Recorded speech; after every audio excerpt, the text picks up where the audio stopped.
मैं हूं आपका भाई मोहम्मद नदीम और आप देख रहे हैं हमारा यूट्यूब चैनल कामा मुंडा। दोस्तों आज मैं जा रहा हूं मेले पर, जो कि बहुत ही मशहूर मेला है वादी सून का। वहां आपको सारी सैर कराऊंगा और वीडियो शूट करते हैं। ये देखें दोस्तों, बहुत ही खौफनाक पहाड़ हैं रास्ते में, बहुत ही बड़े बड़े और बहुत ही खूबसूरत इलाका है ये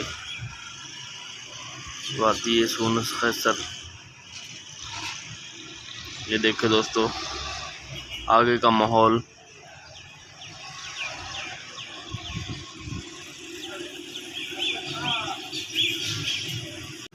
दोस्तों हुण असी पहुंच चुके हैं मेले पे। वादी सून सकेसर का बहुत ही मशहूर मेला है ये। दोस्तों इस मेले में बहुत ही बड़े बड़े शायर भी आते हैं और बैलों का भी मुकाबला होता है, आपस में दौड़ाए जाते हैं बैल, और वो मैं वीडियो लहदा अपलोड करूँगा, शहरी की भी और बैलों की भी।